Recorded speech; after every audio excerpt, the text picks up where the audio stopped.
Well, real estate in general for the last almost 10 years has been a wonderful thing to invest in. We've been seeing real estate prices going up at more than the rate of inflation, in some cases 2 times, in some cases 3 times the rate of inflation. And it has been a wonderful game for people to get involved in. Now, right at this moment, we've had the lowest interest rates in Canadian history, the lowest interest rates in Canadian history. And under normal circumstances, that would fuel a real estate boom. We'd be seeing real estate move all over the place. Of course, we're not seeing that. And the reason for it is consumer confidence. If I'm going to buy a property, whether it's commercial or residential, I have to feel comfortable that I have a revenue stream coming in, whether it's my wages or my rent that I can charge people that can carry the mortgage. And at this point, there is no consumer confidence.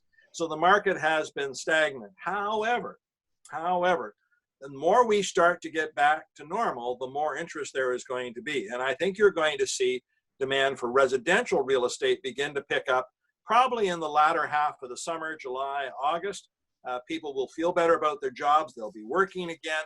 Banks are going to be encouraging people to borrow, so they'll keep their interest rates low. And on the residential side, I think we'll get back to normal fairly quickly, possibly so much so that by Christmas time of 2020, you'll wonder whatever went wrong. The commercial side is just a little different because I don't rent to individuals, I rent to businesses. Those could be retail businesses. You can think of a mall of some sort that's renting space, or you can think more of a tower, a building where I rent to businesses operating there. And I have a couple of different markets here. Obviously, retail has been hard hit by this. Retail has more or less been announced as a non-essential business.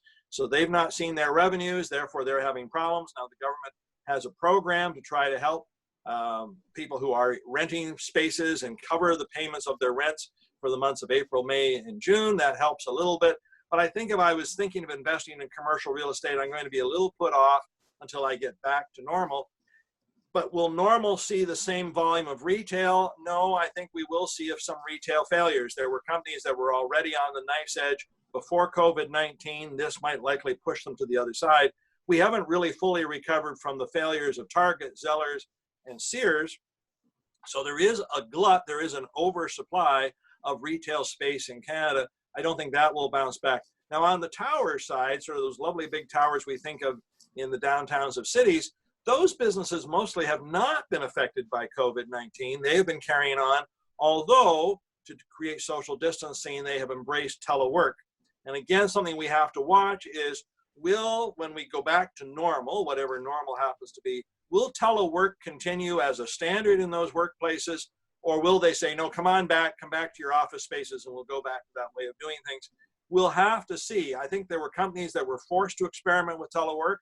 And if the experiment has gone well, they may say, why did we rent all of that space? So I think it'll be turbulent in the commercial real estate side for this year as people find that new level of whatever that new normal happens to be.